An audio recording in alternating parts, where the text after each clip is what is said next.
African personality, we need to think about the diasporic connection. While the importance of the continental African presence is critical, I think how we're able to link with diasporic connection becomes very, very important in this. So what I've decided to speak about is basically talk about the role of education, how we take education in a way that energizes and also embodies and spiritualizes us to be able to deal with the challenges of the times. And in this case, the challenge of what we mean when we talk of Pan-African personality in a contemporary context. Now, I'll start with an Akan proverb, which is the arrogant sheep does not display his or her arrogance in front of the butcher's shop. And I say this with all humility because I know that I think with such humility, we can go many, many places rather than taking the space of arrogance. So I stand on the shoulders of ancestors and a lot of intellectual giants as I speak with you.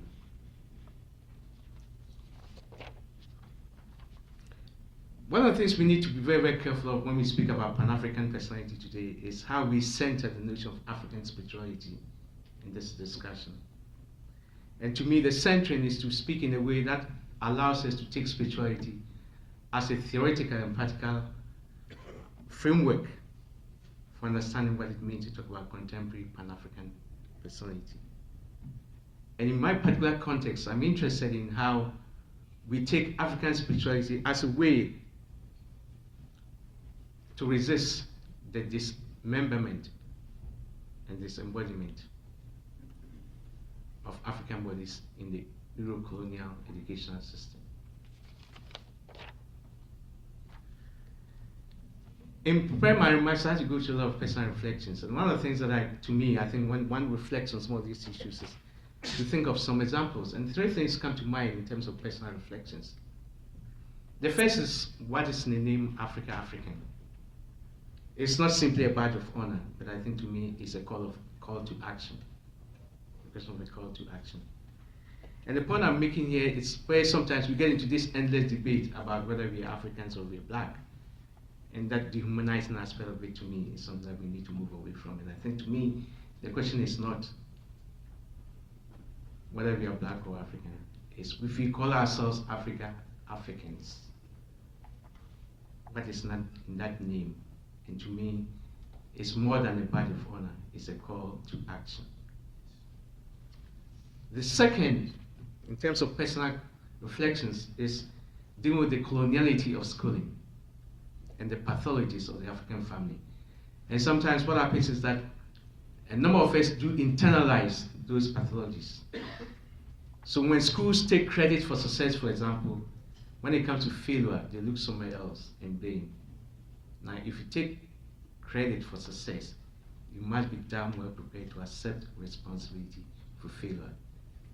But there's this food dancing, intellectual gymnastics, where schools take credit and blame and pathologize African families. And what happens is that sometimes we internalize that coloniality of schooling. And I've heard many African bodies speak about, well, everything begins in the home if our families would take education seriously. And this, again, internalizing the coloniality of schooling, rather than ask schools to take responsibility for educating our kids and to critique and interrogate their failure to do that. We internalize the critiques on ourselves. And the third, in terms of personal reflection, is the memory and forgetting. Sometimes a number of us think that a group of white folks got up all of a sudden and said, we can sit in the front of the bus. There's a long history of historic struggle that made that possible. So this politics of forgetting, that struggle, the resistance, and why, well, what it means if we are here today, how we continue that struggle, because it's an unending battle. It's a struggle of ancestors, a struggle of those who've gone before us. And that what we see today was not something which has been handed on a silver platter. So we cannot forget that, even when the text, the curriculum and the text engage in that discourse of forgetfulness. There are certain questions that we need to ask. as we engage in, for example, when we talk about what does it mean to Pan-African personality today. There's a question about what has and continues to constitute us as African peoples. And here the question I'm posing is how we understand our Africaness as critical into how we come to consciousness about who we are as a people. Secondly, how do we reclaim our spiritual and cultural spaces at sites of resistance, both intellectually and politically? And then thirdly, in what ways does the systematic fragmentation of our communities alienate us from our own cultures, histories, our identities, languages, and sense of place? How do we connect these movements of systematic fragmentation from the dominant propensity to conscript the idea of fractured community in order to deny responsibility and accountability? So we talk about what is our responsibility to communities, and the response is the communities themselves don't get along. Forgetting that there's this idea to conscript the notion of a fractured or fragmented community in order to deny responsibility and accountability. And this is where Adise's point becomes very, very important. How we embark on a radical Afrocentric project of our collective memories to counteract this dominant selective forgetfulness and the accompanying Eurocentric cultural amnesia. So how are we connecting the notion of Pan-Africanism or the Pan-African vision with a radical Afrocentric scholarship? I think this point about theorizing Africa beyond its boundaries is critical. That Africa is not just simply a place. Africa is about making a connection. Also affirming our diaspora's indigenous identity. I may not be indigenous to this land, but I am indigenous African. We are indigenous Africans. To a place, to a sense of place. And it's very, very important that we affirm that. We also embrace an Afrocentric conception of an African identity which is outside of that which has and continues to be constructed within Euro-American hegemony. That there is a concept or a conception of African identity which must be taken outside of that which has and continues to be constructed within Euro-American hegemony.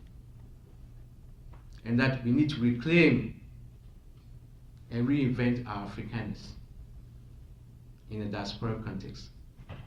And this is not an option. It's not an option. It's a matter of survival, and it's a matter of regaining our sanity as a people. Now, in connecting the Pan-African vision with a radical Afrocentric project, the question of African consciousness, unity, and power becomes critical. I think those of us who are familiar with some of the earlier Pan-Africanist struggles, remember this has always been a struggle in the movements. That it's not just simply talking about unity, that when we speak about African unity, there must be an end. African unity is a means, and the end is African power. Tuki Kumaito spoke about this. That it's not just simply the question of unity, but how that unity becomes a means to an end, and that end means power. Secondly, how we incorporate a diasporic African social thought and realities into a new Pan-African vision. I think with all due respect to the earlier thinkers, for example, when we look at Pan-African ideologies, there were movements where there were borrowings of Eurocentric concepts about socialism, communalism. But you need to look at how indigenous African concepts pioneered by indigenous African scholars help us to construct a Pan-African personality, a Pan-African ideology. And in this process, how we also critically engage in African spirituality as a part of what Oyemi talks about, a world sense. not a worldview, a world sense, and also as a cosmological space from which resistance starts. Now, there's importance for us to clarify some concepts as we, and the question of colonization, the interface between the body, the soul, and the mind is something that we all talk about. But I think it's very, very important that as we talk about decolonization, that we see the spiritual as the base for how we begin to talk about decolonization. I also speak about disembodiment in the sense of the continuous struggle over what Massey talks about, the spiritual proof fence. And also when we look at the school system, for example, when bodies go into the school, they're supposed to keep their spirituality outside the gate. So there's a spiritual proof fence. And we need to resist that as African peoples. Our spirituality is part and parcel of us, and we cannot be kept outside the gate. So this continuous struggle to resist the spiritual proof fence. And then the dismemberment, the tensions of community, what I talk about, the fragmented community, and the politics of fractional communities. And of course, in resistance, we talk about it in terms of the notion of repair from the everydayness of wounding and spiritual wounding. Now, if you are to engage spirituality as a concept and also as a theory that will help us reformulate the Pan-African personality of today, then the idea of spirituality as a world sense is critical in that process. Secondly, spirituality as something which is embodied, that as African learners, we are embodied creators and agents and embodied beings. And that it's also very, very important for us to confront the possibilities of spiritual death from Eurocentric mimicry, where we become parrots of Eurocentric thought and ideas, and address what Karimia talks about in terms of the cultural crisis that confronts us as a people.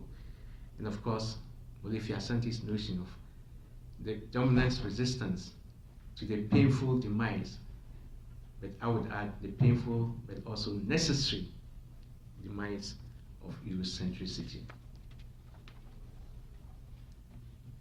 In particular, the school system, the whole question of the bankruptcy of the Euro-American school system. Here, the power of neoliberal thought, and what Sarah Ahmad talks about in terms of putting the problem in the persons. Rather than look at the structures, we put the problem in the persons, in the bodies. And also redefining anti-colonial education in a way that says we need to build spiritually, materially, and politically sustainable communities, and create communities of learners, and see schooling as community. In this regard, the responsibilities of radical African scholarship, becomes critical. And that we begin to work with a pedagogy of hope. And working with that pedagogy of hope means, as African learners and African bodies, since resistance has always been part of our history, we continue to reward resistance and encourage resistance among our youth. Now, in zeroing in particular on the school system, a couple of things become very, very important in this struggle. That, for example, when we look at some of the policies that have been put in place to explain some of the challenges that confront us learners in the school system, we have policies around the standard testing reforms, where sometimes we've tested our learners to death. There's a whole approach about what I call the tick box, which is called school effectiveness. So if schools are doing A, B, C, and D, then schools are doing the right thing. When asked what they're doing is they're doing just a tick box. There's no sense of emotional engagement and connection what they're doing. They're just answering to the dictates of paper or paperwork. Then the school to work transitions as a policy. And when you see that, when we look at those policies, what has happened is that certain bodies are being transitioned into certain vocational courses as opposed to the academic streams. And even when we have policies in place that are supposed to deal with equity, those policies hardly become equity. They become everything for everybody, but not for African bodies. Either they sit on the shelves, or when they are implemented in a way that leaves us, our learners, behind. Looking at the school system, for example, where I'm located in Ontario, there's more and more of what I call spiritual wounding. Spiritual wounding in terms of who is setting the agenda for the debate, the terms of the debate. There's spiritual wounding in terms of the historic context of labeling and stigmatization of bodies, which continues up to this day. That the labeling and stigmatization of bodies is not something that happened in the 60s. That happened in the 2010. So something continues today. And when we look at the manifestations of these problems, it comes out in terms of the disengagement of bodies, that sometimes students can be present physically, but they are absent in mind and soul. That their presence is only physical, but not in spiritual sense, or not in terms of the soul. And there's enough hard evidence to go for that. Now, what can we learn from this? There is more and more of what I call the spiritual wounding. For example, we seem to be in a situation where we add more and more stories to a big foundation. Eventually, the building is going to crumble because it's a very faulty foundation. We cannot expect success when we continue to do more and more of what is failing our youth. And then when we begin to talk about multiple complexities in the making of the educational crisis, how do we take accountability and responsibility seriously in speaking about these multiple complexities and move away from that lip service engagement of the work of African scholars? There are a number of African scholars who speak on these issues, but there's only a lip service engagement of our work in terms of how we address the challenges. Now, I'm mindful of the time, so I'm going to just run through a couple of things here. What stories can be learned as we embark on this question of the spiritual reclamation? First, I think obviously the dominance of neoliberalism ought to be challenged with its focus on outcomes rather than the processes that produce the unequal outcomes in the first place. This idea of the unquestioned faith in integration, that somehow if we integrate our youth into the system, success would happen. What we see is that there is a cosmetic and stopgap measures rather than substantive changes. So there seems to be this sensation of moving while standing still. And we need to return to the source, something that Adisa mentioned. And in my recent work with my graduate students, that came out just about a month ago on learning to see, we have identified 4 things that are very, very critical in this journey. Like, first, the ability of the students to withstand the socially, politically, and culturally mediated experiences of schooling through the development of a spiritual sense of self, a sense of place, a sense of identity become important in that process. Also, how the students are able to rely on wider social support networks, and how they're able to identify with structures for educational delivery, teaching, learning, and administration of education, and how the learners are able to evoke individual and collective agency and responsibility. So I end with, what are some of the strategies of restoration or strategies of healing wounded spirits?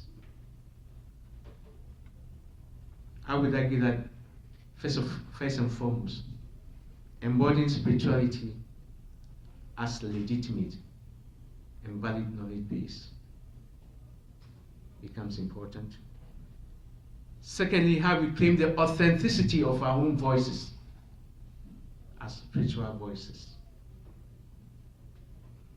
How we begin to acknowledge and deal with the emotional and the spiritual consequences of our work. And how we evoke African spirituality as action-oriented. It's not something we simply wear on our sleeves, but it's something that becomes action-oriented. And how we reclaim our sense of collective histories as African peoples. That we insist that there exists something called the African community. Despite the attempts to create a fragile community, there is something called the African community, and we insist on that. Because we cannot allow the dominant to conscript this idea of the fragile community in order to deny responsibility. That we also begin to heal and repair ourselves and our souls by sharing our struggles, our stories, our successes, and failures. And that we also begin to claim spaces in our schools for African spirituality to thrive as paths to our recovery. And that we also return to the source, SANKOFA, and claim what is ours. That we also begin to venerate and respect our ancestors and ancestral knowledges. And we also begin to give back to our communities and begin to work with the humility of knowing and the power of not knowing. And this is the last. Embark on the pedagogical approach to African history as a totality of our lived experience. And critically develop an African spiritual epistemology, which becomes a way of knowing that centers the inner and self-environment as well as the outer. It also affirms the power of a spiritual ontology and a dialogue, and also works with embodied knowings that is able to subvert the depersonalization and dislocation of ourselves and our communities.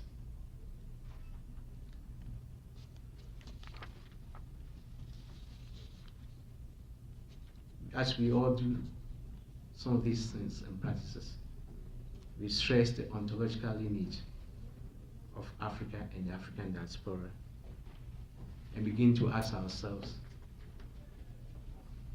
the politics of radical African scholarship. What does it mean?